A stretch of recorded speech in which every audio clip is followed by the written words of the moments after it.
دارالعلوم دیوبند دینی مدرسے کے قیام کا خیال سب سے پہلے قصبہ دیوبند کے حاجی سید عابد حسین کو آیا۔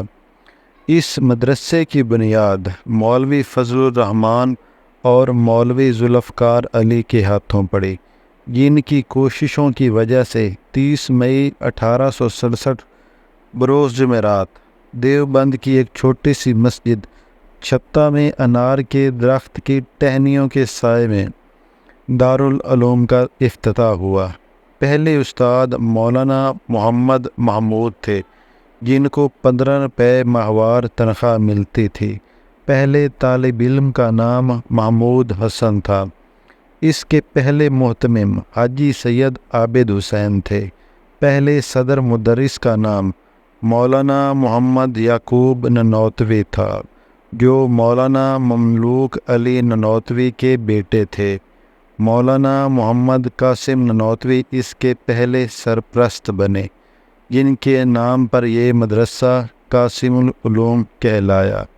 دارالعلوم کی ابتدا بہت معمولی تھی، لیکن اس کو خوش قسمتی سے ایسے قابل اور مخلص اساتذہ میسر آ گئے جنہوں نے قوم کی نظروں میں اس کے وقار کو بلند کیا۔ مولانا محمد یعقوب ننوتوی نہ صرف ایک عالم فاضل بزرگ تھے، بلکہ وہ محکمہ تعلیم میں ڈپٹی ایجوکیشن انسپکٹر کے عہدے پہ کام کر چکے تھے۔ وہ جدید تعلیمی نظام اور طریقہ کار سے بخوبی واقف تھے۔ دارالعلوم کی بنیاد پڑتے ہی وہ اعلیٰ ملازمت اور اچھی تنخواہ چھوڑ کر 20 روپے ماہوار پر دارالعلوم آ گئے اور اپنی زندگی دینی اور ملی خدمت کے لیے وقف کر دی۔ انہوں نے 20 برس اس عہدے پہ کام کیا۔ دارالعلوم کی ترقی اور توسیع میں مولانا ذوالفقار علی کو بھی بڑا دخل ہے۔ وہ سرکاری مدارس کے انسپکٹر تھے۔ انہی کے سبب دارالعلوم میں انگریزی اسکولوں کی طرز پہ طلباء کی باقاعدہ جماعتیں، حاضری رجسٹر اور تحریری امتحانات کا دارالعلوم دیوبند میں اہتمام کیا گیا۔ دارالعلوم دیوبند کے بنیادی تنظیمی اصول۔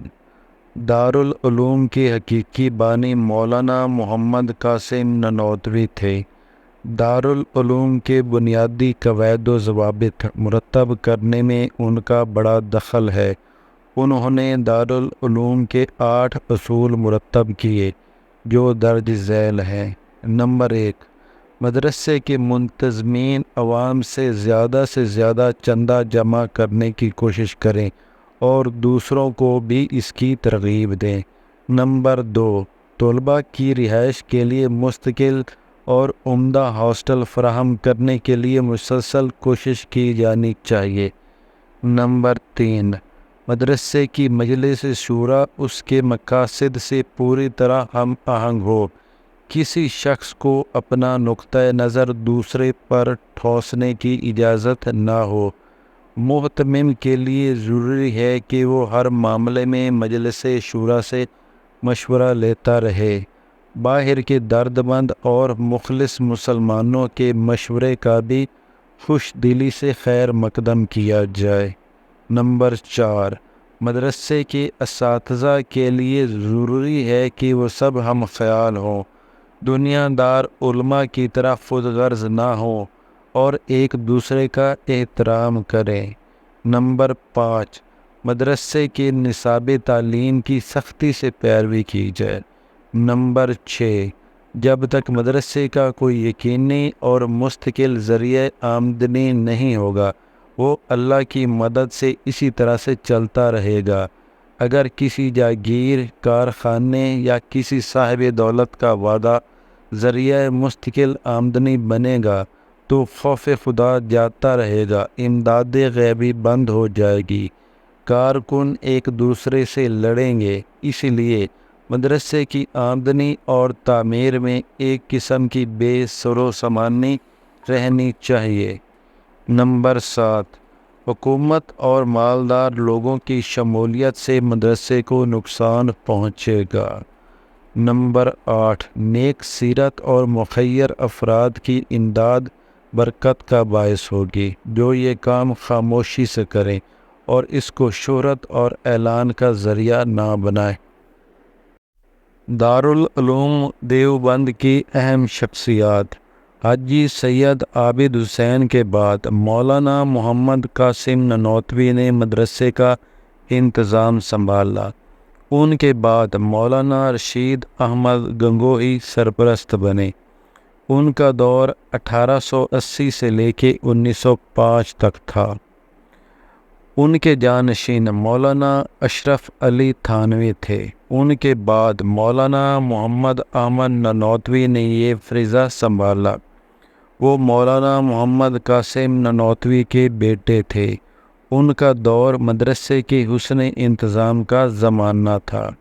انہی کے صاحبزادے قاری محمد طیب نے بھی مدرسے کے سرپرست کے طور پہ کام کیا۔ مولانا محمد یعقوب نانوتوی کے بعد شیخ الہند مولانا محمود الحسن مدرسے کے صدر مدرس بنے۔ وہ مولانا ذوالفقار علی کے فرزند تھے۔ مدرسے کی زیادہ ترقی انہی کے دور میں ہوئی۔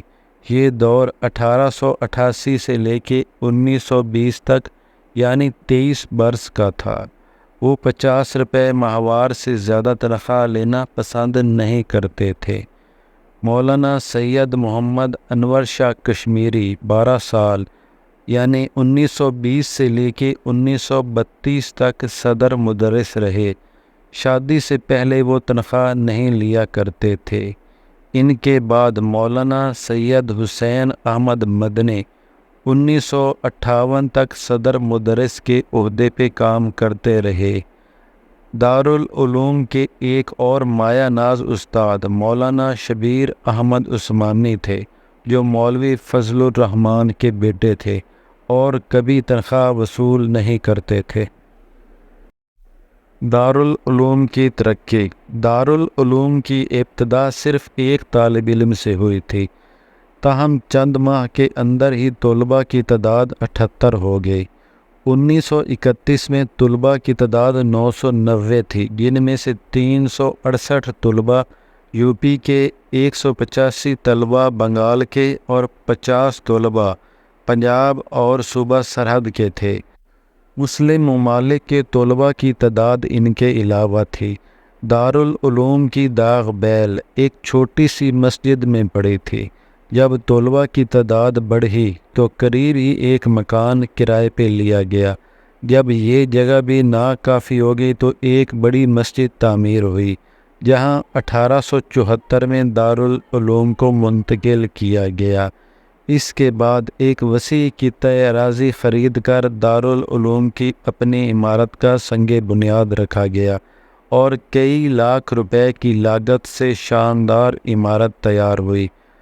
1912 میں دارالحدیث تعمیر ہوا۔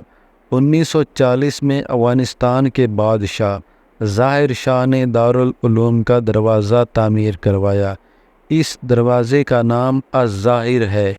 دارالعلوم میں 30 کلاس روم، 8 ہاسٹل اور 440 حجرے ہیں۔ مطالعے کے لیے ایک عظیم الشان لائبریری ہے۔ ہاسٹل میں 400 طلباء کے لیے رہائش کا انتظام ہے۔ دارالعلوم دیوبند کی دینی خدمات: دارالعلوم نے بر صغیر کے مسلمانوں کے لیے بڑی دینی خدمات سر انجام دیں۔ اپنے قیام کے 100 سال کے اندر اس سے ڈگری حاصل کرنے والوں کی تعداد تقریباً 7000 بنتی ہے۔ اس عرصے میں 14 بیرونی ممالک سے تعلق رکھنے والے جن طلباء نے ڈگری حاصل کی، ان کی تعداد 431 بنتی ہے۔ حقیقت یہ ہے کہ دارالعلوم دیوبند ایک بین الاقوامی دینی درسگاہ ہے۔ اس کی بین الاقوامی حیثیت کا اندازہ اس بات سے لگایا جا سکتا ہے کہ 1931 میں اس کے طلباء میں سے 26 برما کے، 17 چینی ترکستان کے اور 26 بخارا کے تھے۔